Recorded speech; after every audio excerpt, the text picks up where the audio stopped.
दोस्तों नमस्कार। मैं त्रिभुवन एक बार फिर आपका अपने यूट्यूब चैनल ओम इंस्पिरेशनल ऑडियो में स्वागत करता हूं। और आज एक बार फिर मैं एक श्री गणेश भगवान की कहानी आपके लिए लेकर आया हूं। जैसा कि आप जानते हैं कि गणेश महोत्सव का समय है और हम सब गणेश महोत्सव मना रहे हैं। तो ये कहानी है। ज़्यादातर लोग ये पूछना चाहते हैं कि गणेश जी का एक दांत क्यों टूटा हुआ होता है। यह प्रेरक गणेश कथा लोगों को बहुत पसंद आती है और बहुत ही चर्चित भी है। एक समय की बात है जब महर्षि वेदव्यास महाभारत लिखने के लिए बैठे थे, तो उन्हें एक ऐसे व्यक्ति की ज़रूरत थी जो उनके मुख से निकले हुए महाभारत की कहानी को लिखे। इस कार्य के लिए उन्होंने गणेश भगवान को चुना।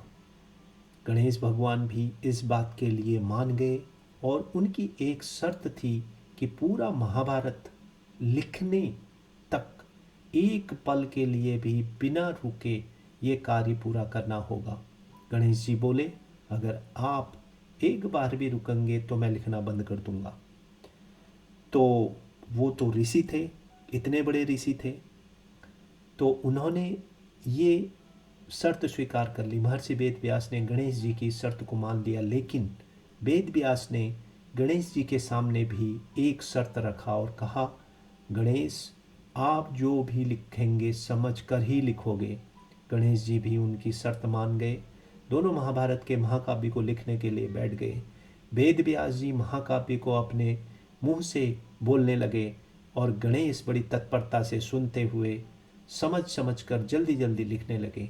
कुछ देर लिखने के बाद अचानक से गणेश जी का कलम टूट गया। कलम महर्षि के बोलने की तेजी को संभाल न सका। गणेश जी समझ गए कि उन्हें थोड़ा से गर्व हो गया था और उन्होंने महर्षि के शक्ति और ज्ञान को ना समझा। इसके बाद उन्होंने धीरे से अपने एक दांत को तोड़ दिया और स्याही में डुबाकर दोबारा महाभारत की कथा लिखने लगे। जब भी वेदव्यास को थकान महसूस होता है, वे एक मुश्किल सा छंद बोलते हैं जिसको समझने और लिखने के लिए गणेश जी को ज़्यादा समय लग जाता था और महर्षि को आराम करने का समय भी मिल जाता था। महर्षि वेदव्यास जी और गणेश भगवान को महाभारत लिखने में लगभग 3 साल लगे। बस दोस्तों, यही ये कहानी का अंत है और मैं उम्मीद करता हूँ कि आपको ये कहानी बहुत पसंद आएगी। और आपको ये कहानी कैसी लगी, ये अगर आप बताना चाहते हैं तो आप नीचे कमेंट बॉक्स में कमेंट लिखकर मुझे बताएं। और जैसा कि मैं हर बार अपील करता हूँ कि आपको कैसी कहानियाँ और किसी विशेष विषय की कहानी सुनने का अगर इंटरेस्ट है, आप सुनना चाहते हैं, तो कृपया करके आप कमेंट बॉक्स में मुझे लिख दें।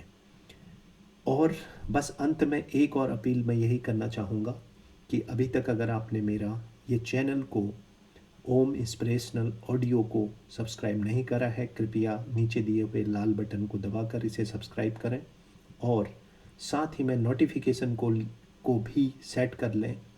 ऑल नोटिफिकेशन को आपको सेट करना पड़ेगा ताकि मैं जब भी किसी कहानी को अपलोड करूँगा तो उसका नोटिफिकेशन ऑटोमेटिकली आपके पास आ जाएगा।